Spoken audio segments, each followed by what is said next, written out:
દોસ્તો, મારું નામ નિલેશ છે અને મારી બાળપણની એક પ્રિય મિત્ર દીપ્તિની તો મિત્રો દીપ્તિ અને હું નાનપણથી મિત્રો છીએ અને જેમ જેમ અમે મોટા થતા ગયા બધા વિચાર છે કે અમારું અફેર પણ યુવાનીમાં અને બંને અમારી મિત્રતાને માત્ર મિત્રતા તરીકે જ રાખી હતી. પછી દીપ્તિના મેરેજ થઈ ગયા અને હું બીજા કોઈ સાથે મેરેજ કરવાનો હતો. પછી મને અને મારી બાળપણની ફ્રેન્ડ દીપ્તિએ મારા વિસ્તારની નજીકમાં એક ફ્લેટમાં રહેવા આવ્યા અને ફરી એકવાર અમારી મિત્રતા નવી શરૂઆત થઈ. અને હા, તેના પતિએ ટૂરની જોબ છે, તેથી તે મહિનામાં 20 દિવસ ટૂર પર જતો હતો અને તે પણ મારી મિત્રમાં પૂરો વિશ્વાસ હતો. એટલું જ અમને બંનેને સાબિત કરવા માટે પૂરતું હતું અને એકબીજાની નજીક આવવા માટે પણ. દીપ્તિ મેરેજ પછી ખૂબ જ દેખાવડી લાગી રહી હતી. મેં તેને બાળપણથી મોટી થતાં જોઈ છે અને ત્યારથી મારા દિલમાં ક્યાંક ને ક્યાંક હું તેને પ્રેમ કરતો હતો, પણ અલગ રીતે. અને દીપ્તિ પણ ક્યારેક વાત કરતી વખતે મારી સાથે પ્રેમ કરતી હતી એવી રીતે વાતો કરતી હતી. પણ તે મેરેજ પછી દીપ્તિ હવે એકદમ અલગ લાગી રહી હતી. આખો દેખાવ બદલાઈ ગયો હતો. તેની ફેશન જેમ કપડાં પહેરવાનો અને આધુનિક જીવન જીવવાનો ખૂબ શોખ હતો. તેના પતિ પણ તેને ઘણો સાથ આપી, તેથી તે ધીરે ધીરે સુંદર બની ગઈ હતી. હવે તેને પીવાનું પણ શરૂ કરી દીધું હતું. હવે તે હંમેશા તેના પતિ અને મારી સાથે તે પીવા માટે તૈયાર રહેતી હતી. એ જ રીતે એકવાર મારી પત્ની તેના માતા પિતાના ઘરે ગઈ હતી અને તેના પતિએ પણ પ્રવાસ પર જવાનું હતું. પછી તેણે મને સાંજે ફોન કર્યો અને કહ્યું કે હવે જ્યાં સુધી મારા પતિ કે તારી પત્ની પરત ન આવે ત્યાં સુધી આપણે બંને અહીંયા મારી ઘરે જ રહીશું અને તું મને યોગાસન અને કસરત પણ કરાવજે, જેથી જ્યારે મારા પતિ પાછા આવે ત્યાં હું તેમના માટે થોડી પાતળી અને બનીને તેમને આશ્ચર્યચકિત કરી શકું. પણ તેની વાત માની ગયો અને તરત જ મારી બેગ પેક કરી અને તેના ઘરે પહોંચી ગયો.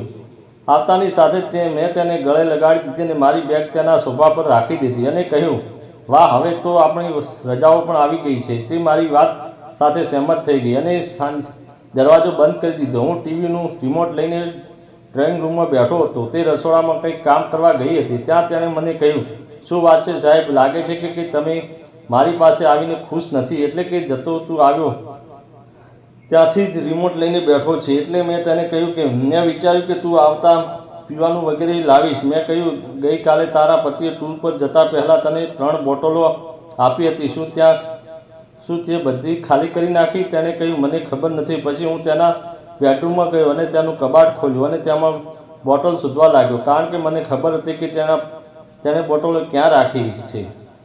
2 બોટલ મળી અને હું બંને બોટલ લઈને રસોડામાં તેની પાસે આવ્યો. તેને કહ્યું કે અને લાગ્યું કે હું બોટલ લઈને મારી રાહ જોઈ બેઠી રહી છે, પણ તે રસોડામાં કામ કરવાનું શરૂ કરી દીધું હતું. હવે તે જલ્દી આવ. ત્યારે દીપ્તિએ કહ્યું, હા, તમે બોટલ ખોલીને બધું તૈયાર કરો. હું હમણાં જ બાઇટિંગ લઈને વ્યવસ્થા કરીને 2 મિનિટમાં આવું છું. મેં પૂછ્યું, મીટિંગ ક્યાં કરવી જોઈએ? તેણે કહ્યું કે ડ્રોઈંગ રૂમમાં ટીવી જોતા રહેશો, એના કરતાં બેડરૂમમાં જ બેડ પર રાખો. મેં કહ્યું, ઠીક છે. આટલું કહીને હું તેના રૂમમાં ગયો અને બેડ પર ચડીને 2 ગ્લાસ લગાવ્યા અને તેમાં પીવાનું બનાવ્યું. પછી ફ્રીજમાંથી બરફ લાવ્યો અને બંને ગ્લાસમાં 2 ક્યુબ નાખ્યા. બાકીનું ટ્રૂ નજીકની બારી પર રાખવામાં આવી હતી. પછી તે આવીને અને ટુવાલ વડે પોતાનું પરસેવો લૂછી અને વોશરૂમમાં ગઈ. ત્યારે મેં વોશરૂમમાં ગઈ ત્યારે તે પણ કપડાં બદલીને નાઇટ ડ્રેસમાં પહેરી લીધો. હવે હું બેડ પર પાછો રાહ જોઈને બેઠો હતો. પછી તે મને પિચકારી કરવાનો અવાજ સંભળાયો. એક સરળ પડઘો પડ્યો અને મારું મન ઘૂમવા લાગ્યું. મેં જોયું કે જ્યારે તે વોશરૂમમાં ગઈ ત્યારે તેણે દરવાજો બંધ કરી દીધો હતો, પરંતુ પછી જ્યારે તે પાછી આવી ત્યારે મેં જોયું કે તેની દુકાન સાથે થોડુંક ભીનું હતું. મેં તેને જોતાં જ મનમાં કહ્યું કે આજે નહીં તો ક્યારેય નહીં. મેં તેનો હાથ પકડી અને તેને પલંગ પર બોલાવી અને કહ્યું, જલ્દી આવ મારી દીપ્તિ, તું આટલો સમય બગાડે છે. બરફ પણ ઓગળી ગયો છે. અચાનક મારા પર પડી અને પોતાની જાતને કાબૂમાં રાખવા લાગી. મેં તેની પાસે આંખ મિચકારીને પૂછ્યું, તમે શું કરો છો? હું તને પલંગ પર આવીને બેસવાનું કહું છું અને તું સીધી મારા પર પડી રહી છે. તેણે કહ્યું કે હવે હું તને 15 દિવસ મારી પાસે જ રાખીશ, તો શું હું આટલા દિવસો સુધી સૂઈ નહીં? તેણે આટલું કહીને તે તરત મેં એક સ્માઇલ આપી. તેણે કહ્યું, તમે શું કરી રહ્યા છો? શું તમે એકલતાનો લાભ લઈ રહ્યા છો? મેં તેને કહ્યું, અત્યારે ક્યાં લાભ લીધો છે? જો તમે લાભ લેવાની તક આપો તો તમારો લાભ દેવો પડશે. પછી તે અચાનક મારી નજીક આવી અને બોલી, મેં આ વખતે તને બહુ હિંમતથી બોલાવ્યો છે. નાનપણની જેમ સંઘર્ષમાં મેં મારું જીવન જીવ્યું છે.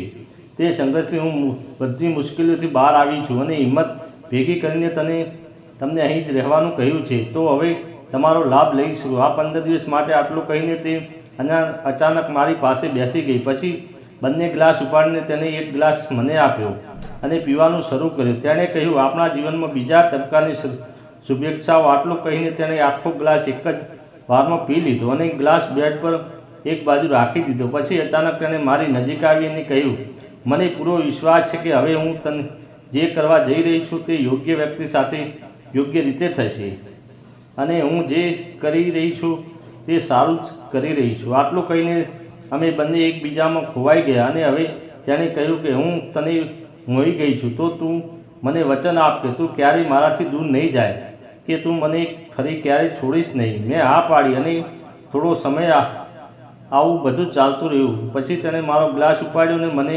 પોતાના હાથે જ પીવડાવ્યો. આખો ગ્લાસ પીધા પછી મેં તેને મારા ગાજર પાસે તેની દુકાન આવે તે રીતે બેસાડી દીધી.